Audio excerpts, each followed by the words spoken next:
안녕하세요. 네. 아주 일찍 시작한 건 아닙니다. 저는 98년에 시작했습니다. 네. 못 알아보실까 봐 같은 옷을 입고 왔습니다.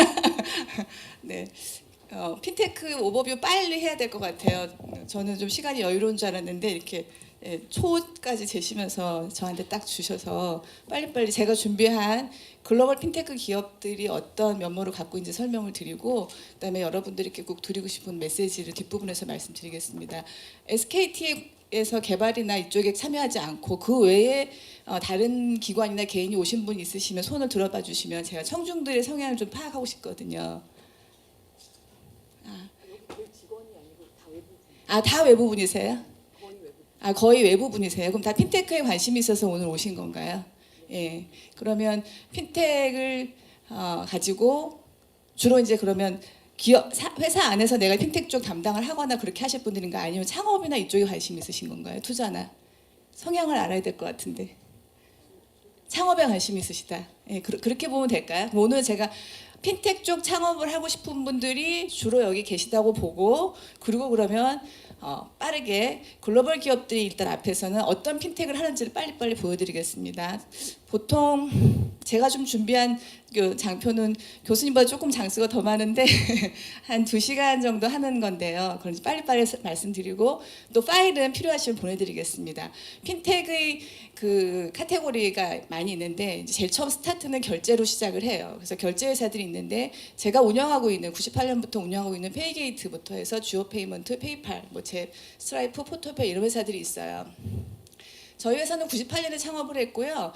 2000년 초반에 정부에서 공인인증서에 대해서 쓰자에 대해서 안내를 하기 시작할 때 그렇게 되면 우리나라는 쇠국을 하게 됩니다. 그리고 우리는 우리 제품을 우리끼리밖에 사업할 수 없어서 안 됩니다 해서 강력하게 말씀을 드리고 여러 번 말씀을 드리고 또 떠들고 국제 표준을 따라야 됩니다 많이 얘기했습니다.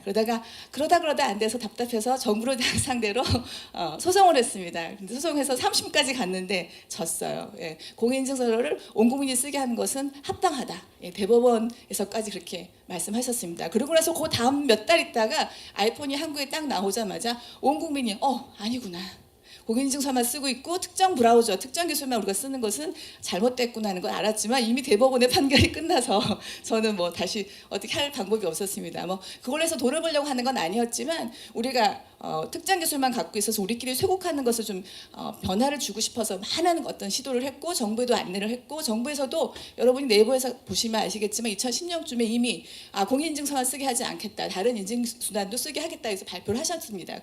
그렇게 하기 위해서 많은 제안을 드리고 총리실과도 이야기하고 전 정권, 그전 정권과도 얘기를 하고 또 중간에 열심히 했구나. 그래서 훈장도 하나 받았어요. 근데 그거는 훈장으로 끝났습니다.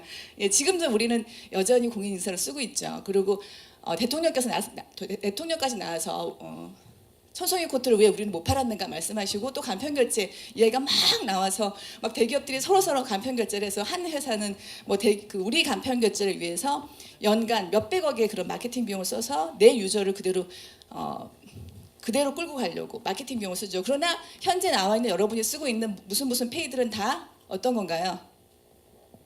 네, 다 한국형 간편 결제죠. 그래서 여전히 우리는 천송이 코트를 팔지 못합니다. 그런 사이에 더 많은 우리나라 소비자들은 더 빨리 더 많이 페이팔에 가입을 하고 이베이에 가서 그다음에 아마존에 가서 LG TV를 사오죠. 폴로 티셔츠보다는 LG TV를 사오는 것이 더 저렴하고 세이브가 더 많이 되기 때문에 그러니까 심지어 한국에서 만들어진 제품까지도 아마존에 가서 사오는 그런 시대가 돼버린 거예요. 그래서 그런 웹 표준 결제 이런 부분에 대해서 간편 결제, 원클릭 이런 것을 해야 된다에 대해서 많이 이야기를 하면서 별로 커버리지 크지 못한 쪼그라들어 있는 회사라고 볼 수 있는 페이게이트라는 회사 제가 운영을 했고요. 신용카드 사용률 계속 높아집니다. 간편결제 나오고 비트코인 나오지만 당분간 앞으로도 몇 년이 되는 계속 신용카드가 많은 주류를 이룰 거고 전 세계인들이 사이트에 가서 내가 가지고 있는 비자마스터 브랜드가 있는 크레딧 카드면 쓸 수 있는 그런 시장들은 앞으로 계속 유지될 거라고 봅니다. 그러나 비자마스터 브랜드가 입지 않은 순수 한국 카드는 우리나라 이외 다른 사이트에 가서 쓰기가 어렵죠. 이제 그런 면에서는 우리 한국이 좀 가져야 될 그런 넘어가야 되는 우리 한국 전통 금융기관조차도 넘어야 되는 그런 장벽들은 아직도 남아 있습니다. 그래서 핀테크로 페이먼트를 잘하는 그런 회사들이 대표적인 회사인데요. 이 회사는 시간이 많이 없으니까 빨리빨리 할게요. 말도 빨리. 이 회사는 위치가 유저가 들고 있는 폰의 위치가 어디냐에 따라서 페이먼트를 해주는 거예요. 그러니까 근거리. 한국에도 이런 회사가 나왔었어요. 이미 2012년에 나왔었어요. 그래서 그 회사가 강남역에 가서 그 회사의 서비스를 앱을 갖고 있는 유저가 서면 그 폰이 있는 위치로부터 반경 100m 이내에 그 회사가 가맹해 놓은 가맹점의 식당에서 쿠폰이 쭈룩 떠요. 그러면 유저가 그 중에서 마음에 드는 것을 결정하고 가서 밥을 먹으면 페이먼트가 되고, 가지 않으면 노쇼 하면은 페이먼트가 없었던 게 되는 그런 걸 만들었는데, 거기에 또 열심히 제가 또 지원을 했어요, 페이먼트는. 그런데 너무 좋은 기발한 회사인지 모르겠지만 빠르게 2012년에 창업을 해서 13년 초반에 우리 국내 현재 지금 우리가 많이 알고 있는 그 회사로 들어갔습니다. 뭐 M&A로 표현할 수 있겠는데요.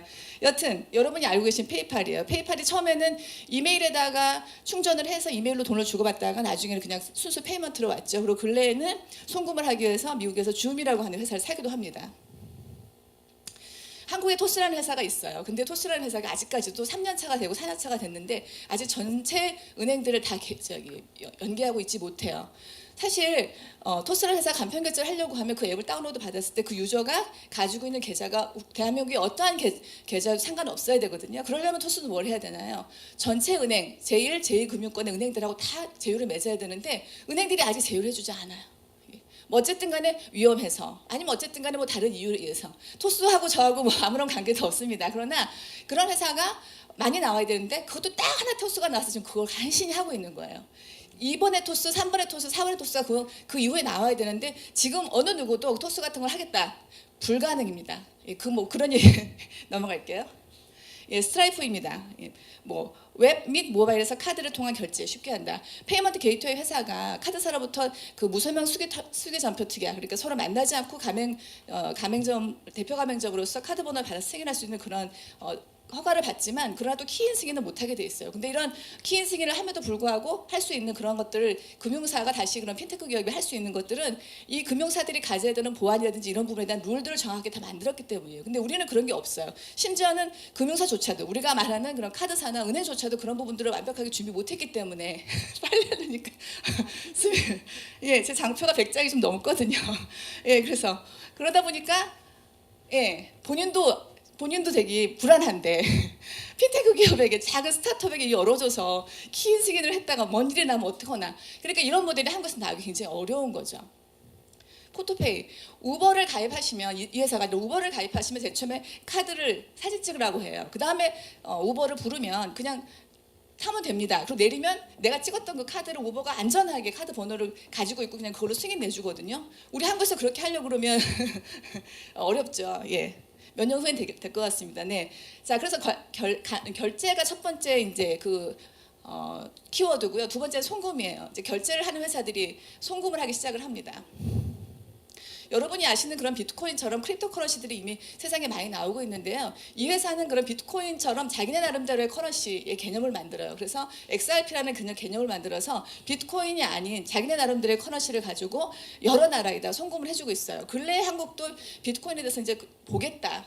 그리고 이런 그 규제 안에다가 들어놓겠다고 이미 이제 발표를 했는데, 이제 그 속도가 언제일지가 굉장히 저는 이렇게 기대가 되거든요. 근데 특정 국가들은 그 비트코인에 대해서 정식 커런시로 인정을 하고 있고, 특정 국가들은 러시아 이런 데는 아예 취급도 하지 말고, 그리고 또 채굴도 하지 말고 아무것도 하지 마라. 이제 나라별로 입장은 다른데, 이렇게 그 자기네 나름 그 비트코인이 아닌 자기 나름대로의 크립토 커런시를 만드는 그 기업들도 있다라는 거 말씀드리고 싶고요. 2012년에 미국의 바클레이에서 개발한 무료 송금 앱 모바일 앱입니다. 바클레이는 굉장히 큰 회사, 아주 큰 은행이에요. 근데 그 바클레이가 작은 스타트업들에게 큰 방을 열어줍니다. 그러니까 그냥 무료 스페이스를 주고요. 영국에 가면 대학생도 있고 그냥 뭐 고등학교 졸업한 사람도 있고 그다음에 직장인도 있어요. 그럼 그들이 와서 자기가 어떤 핀테크 서비스를 하겠다고 하면 바클레이에서 자기 API를 열어줘요.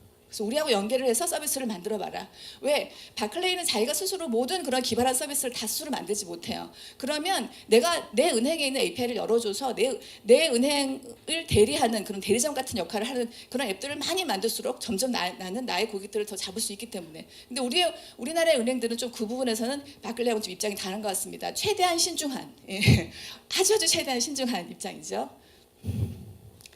이메일만 가지고 지불이 가능한 개인 간 결제.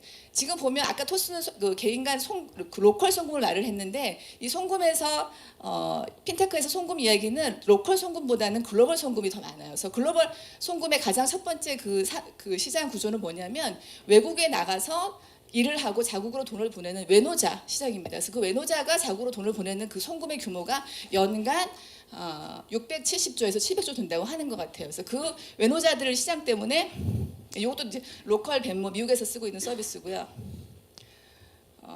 이것도 로컬입니다. 아주 후진국에서 투지폰으로 해서 하는 거고 이 서비스는 뒷단에 누가 있냐 하면은 통신사가 있어요. SKT 같은.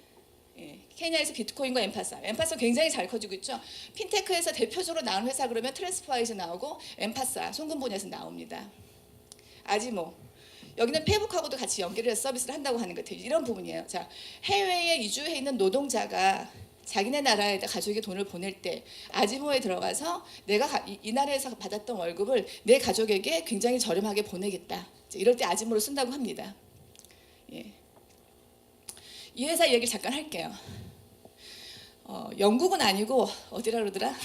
에스토니아인가에 있는 그런 젊은 사람이 영국에 가서 보니까 영국 쪽에는 다른 나라의 그 IT 그 인력들이 많이 와서 일을 하는데 자국으로 돈을 붙이려고 하면 얼굴 붙이려고 하면 배보다 배꼽이 컸더라는 거예요. 그래서 트랜스퍼와이즈가 우리나라로 치면 환치기 모델로 해서 줄 사람과 받을 사람을 미리 연결시켜주고 반대로 받을 나라에서 줄 사람과 받을 사람을 서로 연결시켜주는 그 모델로 시작을 했어요. 그래서 트랜스퍼와이즈는 굉장히 많은 유저들을 모았고 또 그러고 펀딩도 많이 받았는데 이런 모델이 우리 한국에서는 아직까지는 오픈하지 못했습니다. 정부가 기재부가 이런 외화 송금에 대해서 소액에 대한 거 아주 큰 금액이 아닌 소액에 대한 외화를 이체하는 것에 대해서 허용하겠다고 발표를 했는데 근데 발표를 했지만 그게 이제 국회를 통과해야 되고 국회 통과한 이후에 실제로 그 시행령이라든지 그 안에 세부 뭐 시행 규칙 이런 것들이 다 만들어져서 실제로 핀테크 업체를 통해 가지고 여러분에게 딜리버리 되려고 하면 제가 볼 때는 빠르면 2년 정도 걸리지 않을까 굉장히 아쉬운 면이 있죠. 예. 그래서 이렇게 외화를 그러니까 외노자가 자기 나라로 돈을 붙이다 보니까 환전도 온라인을 사게 돼요. 그래서 이때 이 환전들은 실제로 돈을 만지는 게 아니고 주로 이제 플랫폼을 제공합니다. 그래서 환전이 필요한 사람들끼리 서로 연결시켜 준다거나 이렇게 하는 거거든요. 제가 좀 강조해서 얘기하고 싶은 분인데 빨리 마음이 급하니까 안 보이네요. 자. 저희 회사 얘기 잠깐 하도록 할게요. 저희는 이제 98년에 창업을 해서 결제를 시작을 했는데 그때 창업할 때 어떤 생각을 했냐면 야 한국에서 이런 우리가 처음에는 그런 그 제품을 팔까 이런 생각을 했었어요. 그래서 이커머스를 하려고 남대문에서 신랑각시 인형 사다가 갖다 놓고 막 사진을 찍어봤어요. 아 내가 학교에서 가장 한국적인 게 가장 세계적인 거라 그랬는데 내가 이런 거를 외국에 팔려온 사람들이 한국적인 인형을 많이 살까 막 이러면서 생각하다가 아니야. 그럼 이거는 배송도 해야 되고 창고도 있어야 되고 안 되겠다. 그럼 배송도 필요 없고 창고도 없고 물류도 필요 없는 거 돈을 딜리버리 하자. 우리 그리고 보안 쪽에 있었잖아. 이런 생각으로 이제 페이먼트 회사를 겁없이 차린 거예요. 근데 차리면서 생각하기로 분명히 로컬에서는 한국 안에서는 대기업이 돈이 많이 있고 또 그다음에 경쟁이 치열해질 거니까 한국이 아니고 국경을 넘는 거래만 하자. 아 그래 그러면 5대 기축 통화를 우리가 핸들링 해야 되니까 일본이도 법인 차리고 미국이도 법인 차리고 중국도 차리고 해야 되겠다. 막 이러면서 막 법인을 차리고 막 이렇게 했어요. 근데 결론적으로 이제 그러면서 19년이 돼서 지금은 저희 회사가 가지고 있는 가장 많은 금액들은 달러예요. 원화가 아니고. 그다음에 이제 위안화나 유로화나 그다음에 엔화, 그다음에 이제 비트코인 조금 갖고 있습니다. 근데 이렇게 이제 저희 자체적으로 여러 가지 커런시를 갖고 있다 보니까 우리가 미국에도 돈을 보내야 되는 거 받아야 될 돈이 있으면 우리 안에서 네팅이 시작이 돼요. 그래서 저희 회사는 연말에 이제 회계 감사를 받으면 저희가 금융사에다가 돈을 주고서 환전을 해서 붙여야 될 돈을 갖다가 저희가 저희 자체 네팅을 했기 때문에 그래서 환전 수수료를 냈어야 될 것을 내지 않은 부분들이 보여요. 그래서 작년에만 해도 그냥 그게 몇천 수준이었기 때문에 그냥 영업의 수입, 잡수익이 됐는데 올해부터는 안 됩니다. 너무 커졌어요. 거기다가 부가세 달아가지고 매출로 인식해야 되겠습니다 하셔서 회계법인이 그래서 그럼 그렇게 하기로 했거든요. 이렇게 환전의 이슈들은 많이 생깁니다. 그러니까 이제 외화 송금 부분만이 아니라 국내에서도 만약에 원화를 취급하는 기업이 한국의 비트코인하고 이런 것들이 많이 믹스해서 같이 움직인다고 하면 그 안에서 환전에 대한 이슈는 분명히 생길 거고요. 여러분 아시죠? 비트코인의 환율이 한국과 필리핀과 중국이 다 다르다는 거 혹시 모르셨나요? 지금 다릅니다. 예, 비트코인 얘기를 얼른 하도록 할게요.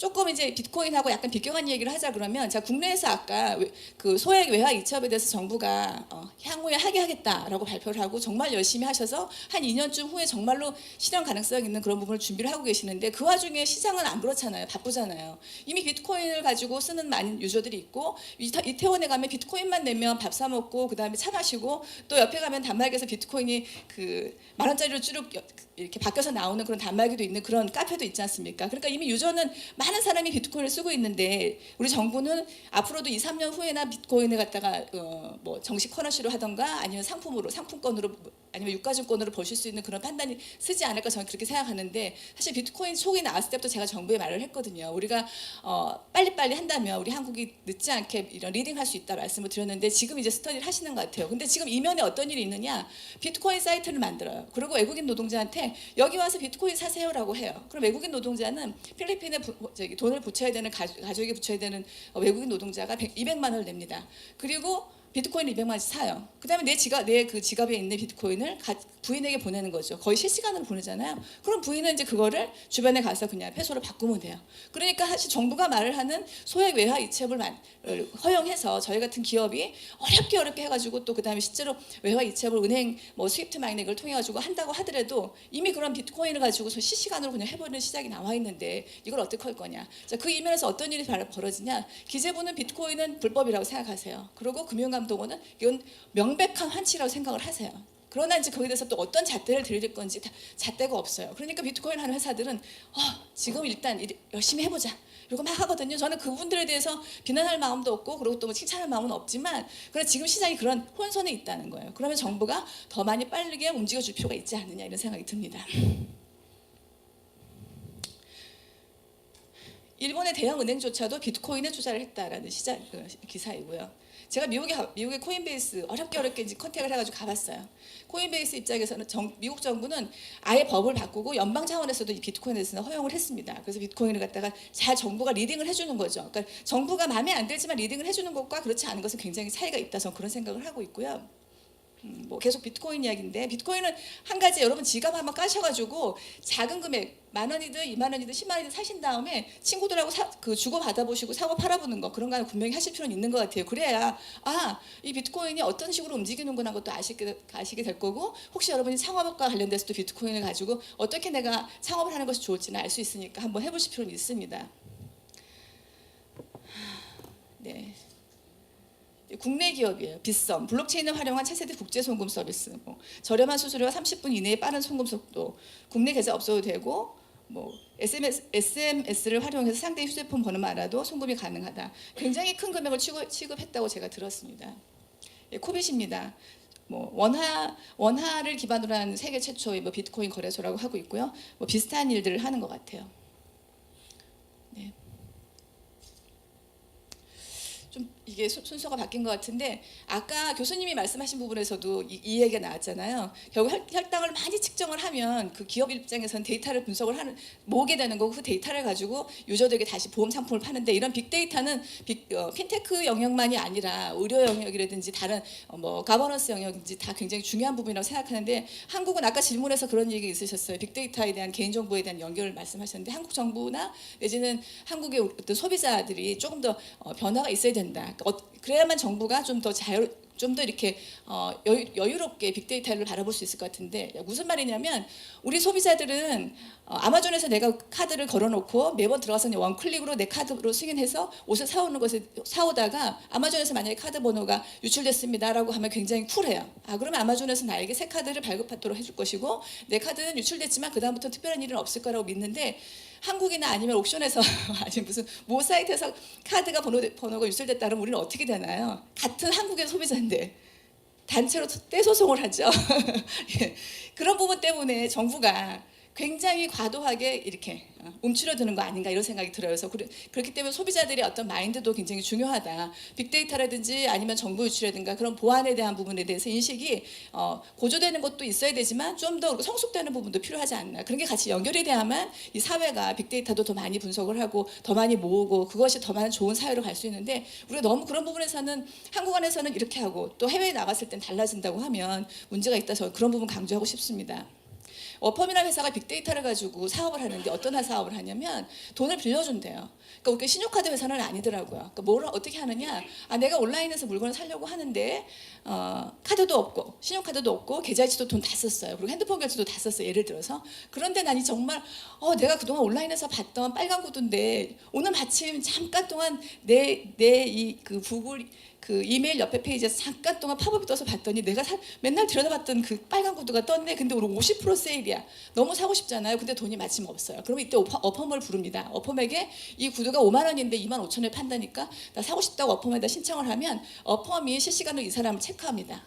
어펌이 평소에 갖고 있던 데이터도 있겠지만 실시간 체크를 해서 이분이 페이북에 계정을 갖고 있는지, 좋아요를 몇 번 날리는지, 멘션을 몇 번 날리고 사람들에게 좋아요를 몇 번 받는지, 트위터를 하는지, 이분이 매월 잘 그 보험료를 내는지, 자기 집 렌트 비용을 내는지, 직장에 있는지 없는지를 잘 체크를 해서 이 사람에게 2만 5천 원의 구두값을 대신 내줘도 5천 원씩 5번 그리고 이자를 이분은 꼭 낼 거야를 판단을 하는 거죠. 그런 판단하지 못한다면 대신 신발값을 내주고 다 번번이 부도로 연결되겠죠. 그래서 그런 빅데이터 분석을 잘 해서 사업을 하는 회사입니다. 중소기업에게 중금리 대출하는 회사이고요. 온데 빌가드입니다. 신용카드 유저가 자기 그 폰에다가 이제 앱을 등록해놓고 있는데 그 유저가 평소에 늘 하는 패턴을 이 빌가드에서는 체크를 해요. 근데 어느 날 봤더니 이 유저는 30대 여자분인데 어느 날 보니까 카드 사용하려고 하는 그 시도가 70대 남자가 하려고 하는 거예요. 이럴 때는 이제 뭔가 워닝을 준다 뭐 이런 개념인 것 같습니다. 예. 시간이 진짜 빨리 가네. 한국 기업이에요. 예, 뱅크샐러드. 국내에서 발행된 카드를 모두 다 모아가지고 그래서 나는 지금 이 카드를 써요라고 하고 나는 평소에 이렇게 생활합니다라고 하면 그러면은 유저에게 당신이 가지고 있는 카드는 당신하고 참 잘 어울리는데 그렇지만 이 카드로 갈아타시면 매월 2만 원씩은 세이브할 수 있어요를 알려준다 합니다. 그렇기 때문에 이 회사는 국내에서 나온 모든 카드에 대한 데이터를 가지고 있고 분석할 수 있는 능력이 필요하겠죠. 지금은 잘 하는 것 같습니다. 네.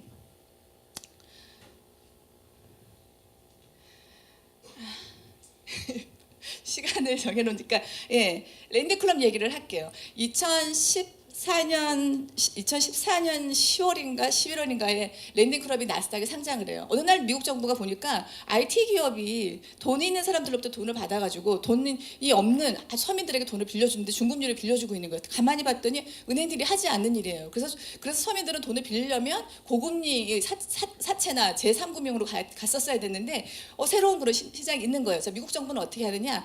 자, 랜딩클럽에게 죄송하지만 잠깐 동안 영업을 정지해달라고 부탁을 해요. 절대로 그렇다고 사이트를 중단하거나 뭐 이렇게 하라는 게 아니고 그리고 나서 랜딩클럽을 잠깐 동안 왜냐하면 그 관련된 법안이 없어서 그러니까 랜딩클럽에게 물론 미국은 뭐 이거 빼곤 다 해라 이긴 한데 그 당시에 랜딩클럽 관련된 게 없어서 일단 잠깐 영업을 더 이상 하지 말고 기다려주세요라고 하고 빨리 법안을 만듭니다. 그래서 그게 콰이어트 피리어드라는 그런 기간이에요. 그래서 콰이어트 피리어드를 한 이후에 다시 랜딩클럽을 관련된 걸 오히려 육성하는 시작을 합니다. 그래서 랜딩클럽이 막 커서 랜딩클럽과 또 비슷한 회사들이 커서 어떻게 되느냐? 나스닥에 상장을 해요. 근데 나스닥에 상장을 할 때 우리 한국에서는 랜딩클럽과 똑같은 그런 한국에 있는 회사가 이제 오픈을 했는데 나스닥 상장하는데 그 회사는 사이트가 차단됐어요. 우리나라 정부로부터. 그래서 정부가 제가 한국에 우리 그 규제를 하시는 규제 당국이 굉장히 대단한 테크놀로지를 갖고 있구나. 사이트도 차단할 수 있구나. 저는 그냥 말로만 들었는데 기업의 사이트가 정부로부터 차단된다는 걸 듣고 와 역시 그 타이 테크놀로지를 갖고 있는 기업은 국가는 다르다 이런 생각을 좀 했거든요. 뭐 아니나 다를까 이제 그 대표한테 전화를 했죠. 복중에 아기도 있는데 슬퍼하지 마세요. 이불 덮고 빨리 웃으세요. 이건 20억 30억짜리 가치가 있는 홍보 효과예요. 대표님 이렇게 제가 축하해줬어요. 그래서 정말이에요? 울먹이면서. 그런데 정말로 지금 1등을 하고 있는 P2P 회사가 돼 있죠. 그러나 여전히 우리나라는 이런 그 P2P 하는 회사들에게 대부업이라고 하는 카테고리 안에서 하라고 하기 때문에 그분들 입장에서는 아직도 좀 껄끄러운 부분이 남아 있습니다. 예, 뭐 여러 나라별로 다 이런 0.99% 뭐 은행권 대비 굉장히 저렴하게 돈을 빌려주면서 하는 뭐 그런 회사도 있고요. 예. 저개발 국가. 아까 왜 엠파사 같은 경우에는 송금을 했잖아요. 여기는 키바 돈을 빌려주는 건데 여기 빌려주는 금액들은 우리나라 P2P는 뭐 몇백 몇천인데 여기는 몇만 원 막 이렇게 빌려준다고 하는 것 같아요. 한국의 회사입니다. 빌리 신한은행에서 근무를 하시다가 빨리 창업을 하세요. 그래서 창업하면서 이 회사의 특징은 뭐냐? 대표가 나는 은행에 있었기 때문에 돈을 빌려줄 사람과 대출자에 대한 성향은 잘 파악해. 그렇지만 내가 그 뒷단에다가 핀테크 관련된 플랫폼을 내가 다 만들려고 가만히 해보니까 돈은 4억이 필요하고 앞으로 8개월의 시간이 필요하네. 이거 어떻게 하지? 그래, 그러면 이런 것을 가지고 있는 핀테크 플랫폼을 갖고 있는 기업에게 가서 내가 그 기업의 플랫폼을 갖다 쓰고 나는 거기서 소정의 수수료만 내고 가야 되겠다. 그리고 빨리 그 기업이 갑니다. 그리고는 플랫폼 좀 빌려주세요. 나는 플랫폼을 귀사의 플랫폼에 써서 내가 그 사업은 빨리 지금 8%라는 회사가 오픈했는데 2등으로 오픈하고 싶어요. 그래서 그 회사가 플랫폼을 빌리고 그리고서 이제 두 번째, 세 번째로 오픈을 합니다. 지금 여전히 2등, 3등을 잘 가고 있습니다. 그래서 이 회사 입장에서는 플랫폼을 다 만들었다면 어떻게 됐을까요? 8개월, 9개월 후에 오픈을 했겠죠, 그죠? 로보 어드바이저 부분은 좀 넘어갈게요. 어려운 부분이니까. 예. 요 한국 기업인데요. 예. 미국에서 근무하셨대요. 아침에 출근을 해서 하루에 클릭 한 8번만 하고 그리고 퇴근하셨대요. 그러니까 어떻게 했느냐? 자기 회사에서 운영했던 자산이 수십 조였대요, 하루에. 근데 자기가 하는 것도 수십 조인데 그러나 클릭 8번만 하고 퇴근을 했대요. 근데 그런 클릭 8번만 하고도 자산을 최대한으로 맥시마이즈 이윤을 극도화하는 일을 했는데 그거를 손안에 유저들에게 제공하겠다. 그래서 한국으로 오셔가지고 창업을 한 회사입니다. 그래서 우리는 지금 뭐 증권에 투자한다 그러면 몇 천만 원, 몇억 단위만 생각할 수 있지만 앞으로는 내가 월급 타서 100만 원 타가지고 90만 원 쓰고 10만 원만도 넣어서 그냥 바로 버튼 하나로 모바일에서 이렇게 내가 투자 성향을 바꿔가면서 투자할 수 있는 그런 시대가 올 겁니다. 로보 어드바이저를 간단하게 말씀드렸고요. 창업적으로 이제 제가 많이 준비를 했는데 창업적으로 이제 포커스해서 말씀을 좀 드려야 되니까. 크라우드 펀딩은 아시죠? 우리나라도 사실 크라우드 펀딩이 어쩌면 제가 볼 때는 전 세계 시장의 그 시초는 크라우드 펀딩 우리나라지 아닐까 이런 생각이 들어요. 여러분 기억하세요? 여러분이 저보다 훨씬 나이가 어리시기 때문에 모르실 것 같은데 80년대 후반, 90년대 초반에 같이 영화를 찍기 위해서 단체로 영화표를 미리 사주세요 이런 거 있었어요. 그러면 영화표를 단체로 몇백 명, 몇천 명이 사서 그걸 가지고 영화를 찍었거든요. 그게 바로 크라우드 펀딩이라고 보시면 돼요. 자, 전 세계적으로 인터넷 전문 은행은 굉장히 많이 생겼습니다. 그리고 굉장히 많이 없어지기도 했어요. 근데 이제 한국은 작년 2월에 최초로 대한민국에서 인터넷 뱅킹을 해야 됩니다에 대한 얘기를 저보고 하라고 그러시면서 그 지사님이 저한테 나와서 프레스센터에 와서 얘기를 하라는 거.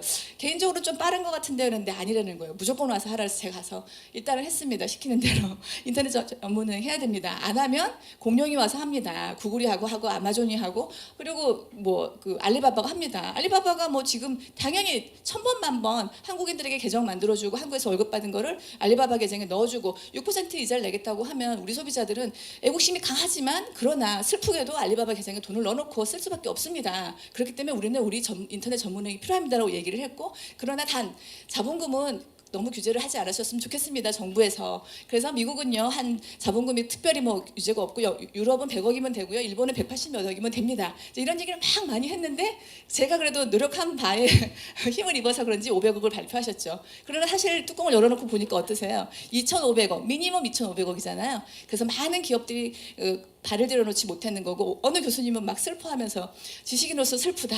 왜 우리나라는 왜 드론 세대만 띄우고 인터넷 은행을 할 수 없는가? 쾅쾅쾅 이런 말씀도 하셨어요. 예, 많은 인터넷 은행이 생겼고 우리나라의 2개 인터넷 은행이 성공적으로 잘 간 이후에 두 번째, 세 번째도 그때 얘기했던 것처럼 나왔으면 좋겠는데 이렇게 인터넷 은행들도 특이한 사항은 없는 것 같아요. 다만 지점이 없고 그다음 유저를 비대면으로 할 뿐이지만 현재 은행들도 그렇게 가고 있는 거잖아요. 예.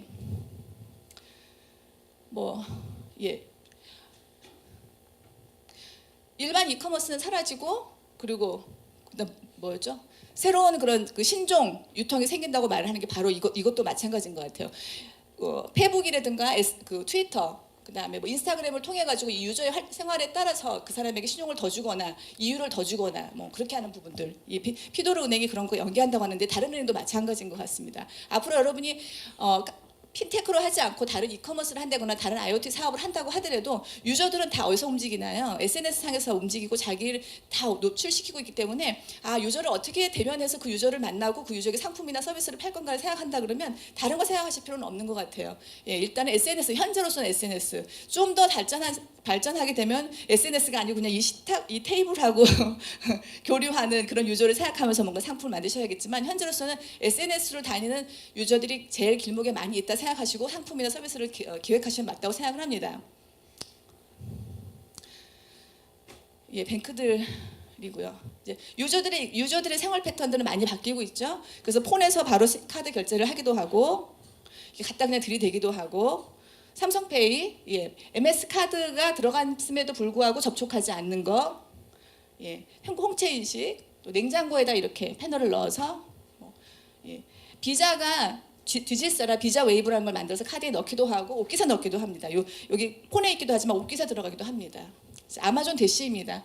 아, 나 계란 떨어졌어. 이렇게 하면 이제 내가 늘 먹는 계란이 집 앞에 와 있는 거죠.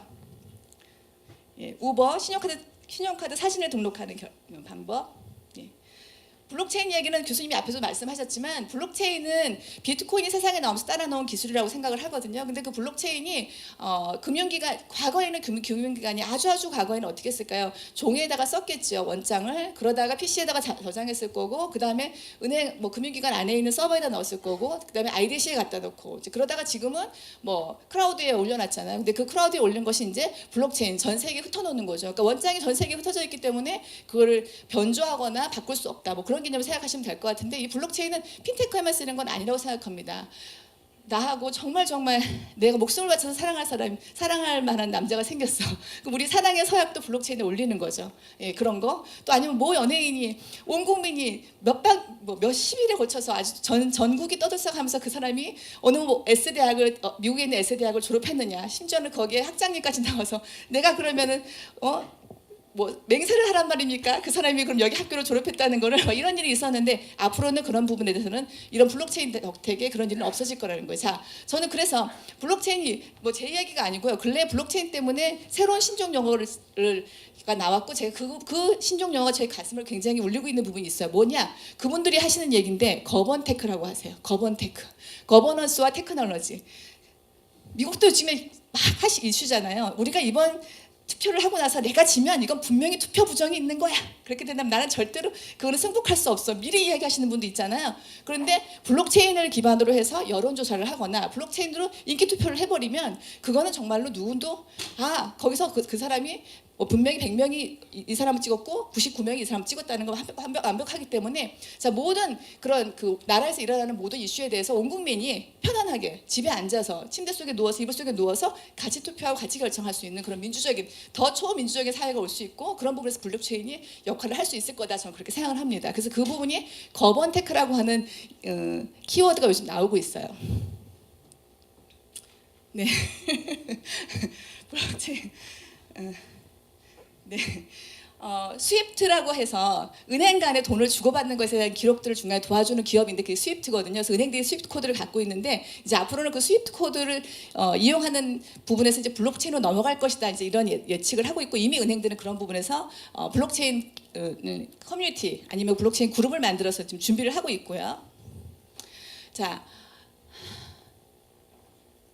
핀테크, 전 세계에서 핀테크를 가지고 매출을 30% 이상 내고 있는 그런 공룡 기업들이 1등부터 저 1000등까지 다 뽑아서 그 중에서 10개만 먼저 뽑아갖고 왔어요. 자, 이 기업들은 보세요. 타타 컨설턴시, FIS, 코그니전트, 그 세계적인 회사거든요. 그리고 다 기업들이 역사가 오래됐어요. 그리고 이 기업들이 똑같은 면모가 있는데 무엇이냐 하면, 이 회사들이 오랜 기간, 5년, 10년, 15년, 20년씩 자기가 만들어 놓은 그 금융 플랫폼을 자기도 쓰고 남에게도 빌려주고 있는 겁니다. 그래서 핀테크에서 중요한 것은 플랫폼이다. 아까 그 빌리라는 회사가 플랫폼 만드는데 시간이 걸리니까 어떻게 했어요? 예, 공유했잖아요. 그런 것처럼 플랫폼은 중요하다. 이번에는 핀테크에 투자하는 기업들이에요. 공룡 기업들. 근데 이 기업들이 다 똑같은 면모가 또 있어요. 뭐가 있을까요? 이 기업들이 어마어마한 돈을 투자를 해요. 어디에 투자할 거냐, 핀테크 중에서? 금방 앞에서 말한 블록체인에 투자를 합니다. 블록체인은 핀테크에도 필요로 하지만 IoT라든지 인공지능과 다 연계가 되기 때문에 이 글로벌 공룡들은 다 블록체인에 투자를 하고 있다. 예. 1분 12초 남았습니다. 제가 드리고 싶은 말씀. 자, 창업이니까 주제가, 그럼 여러분들을 포커스한다면, 여러분은 이제는 창업을 한다고 하면 나의 국적을 어디로 생각하셔야 되나요? 여러분은 다 한국 사람이 아니세요. 자, 여러분은 지구 사람이세요. 잊지 마세요. 나는 지구 사람이지. 맞아. 그날 거기 T 강연에서 어느 강의사가 와서 나는 지구 사람이라고 생각하고 창업하라 그랬지. 자, 그러면 내가 만들 핀테크 서비스가 가장 육성하고 밀어주고 그다음에 규제 기관에서 가장 많이 거꾸로 좋은 쪽으로 어떤 관련 법안에 대해서 촘촘하게 잘 준비가 되어 있는 나라가 어디를 찾으세요. 그럼 그 나라에 가서 창업을 하시면 돼요. 근데 가실 필요 없어요. 비행기 타실 필요 없어요. 온라인에 접속하시거나 연락을 하셔서 대행 맡기셔도 돼요. 그렇게 해서 나를 가장 육성해줘요. 그게 대한민국이면 대한민국에서 창업하시면 되고, 그게 만약에 저 아까 이게 뭐 자메이카다 그럼 자메이카에서 오픈하시면 돼요. 절대로 나는 지구 사람이기 때문에 내 창업을 한국에서만 한다라고 생각하시면 이 강의는 잘못 들으신 거예요. 아시겠죠? 자, 그다음 그러면 이제 나는 창업은 나를 가장 육성해주는 내 사업의 어떤 모델과 가장 핏이 맞는 국가에서 창업을 했는데, 그 다음에 마케팅은 어떻게 해야 돼요? 그 나라에서 해야 되나요? 아니죠. 예. 내 마케팅은 가장 내 제품을 많이 팔아줄 유저들이 모여있는 곳에 가서 마케팅을 해야 돼요. 인도인지 중국인지. 그러니까 지금 우리가 지금 서비스 쓰고 있는 그 핀테크는 결국 글로벌 서비스이기 때문에 규제랑 관련돼 있는 우리나라나 이런 부분들은 그렇지만, 그 외에 텔레그램 여러분 써보셨나요? 서버가 어디 있는지도 모르죠.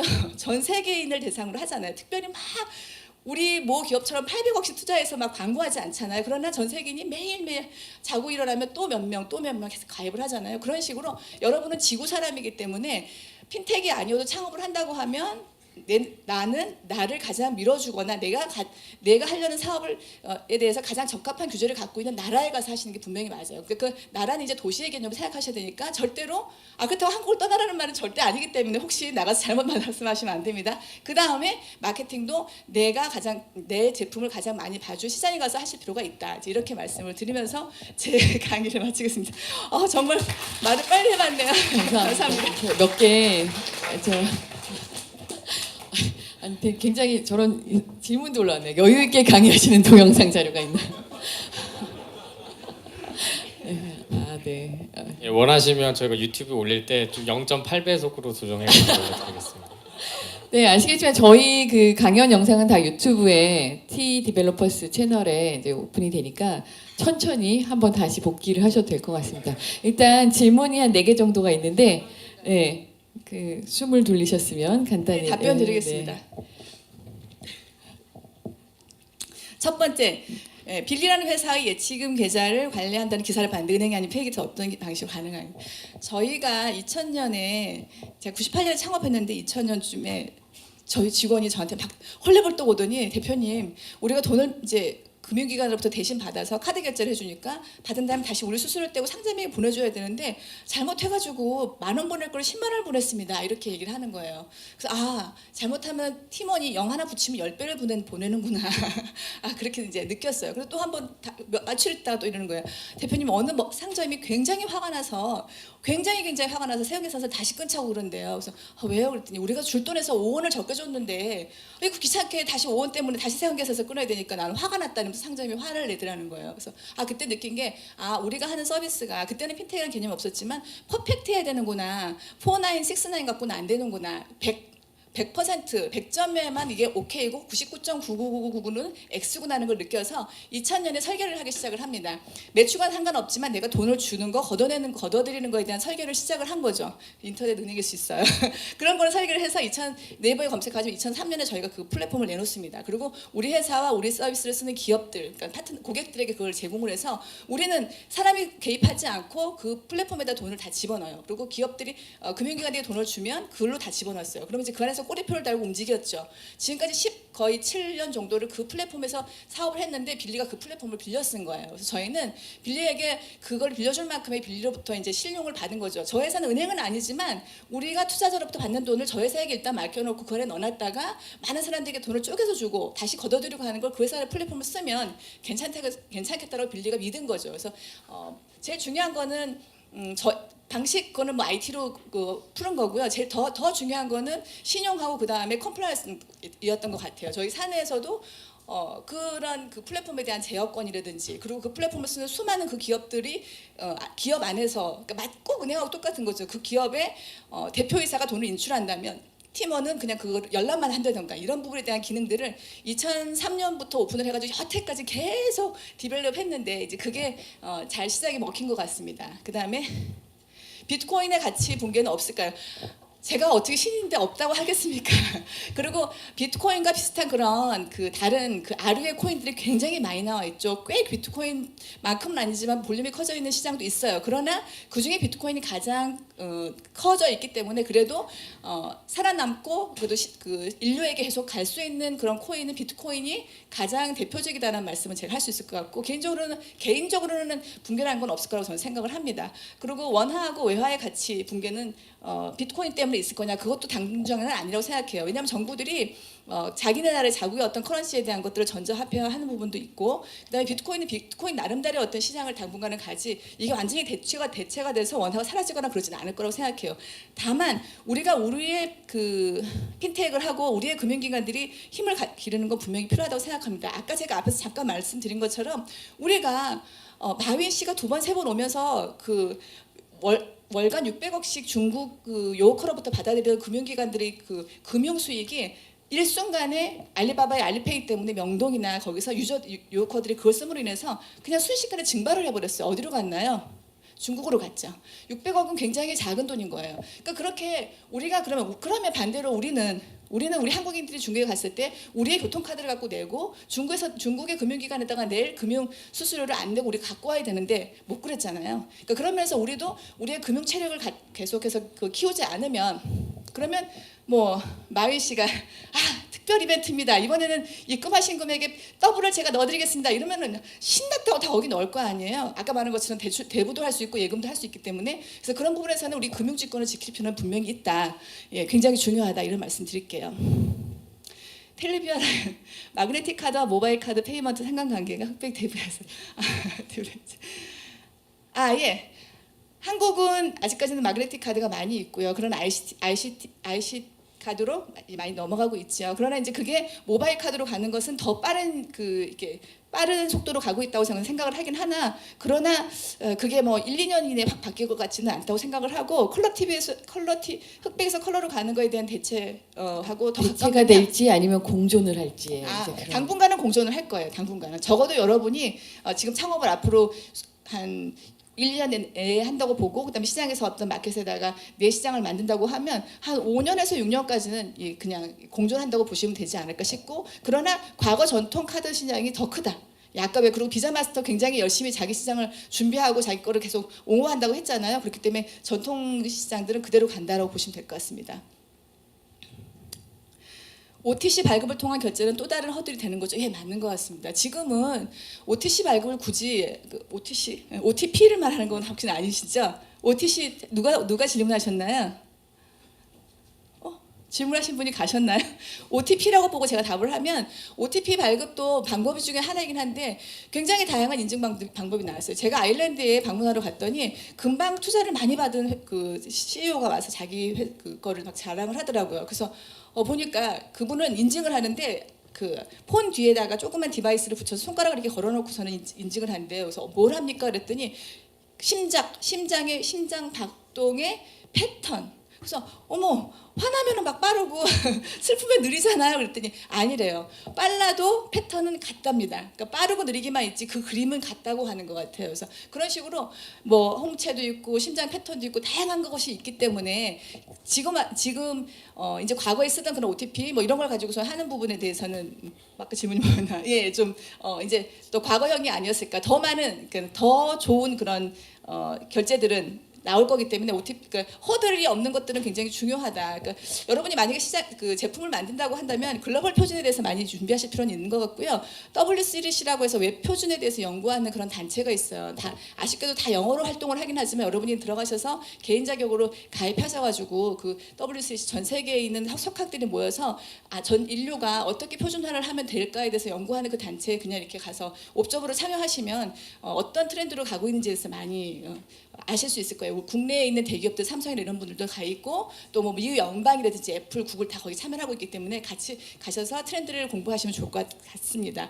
저는 당분간은 페이게이트 대표로 계속 있을 것 같습니다. 그렇기 때문에 혹시 창업하신다면 연락 주세요. 예, 감사합니다. 네, 감사합니다.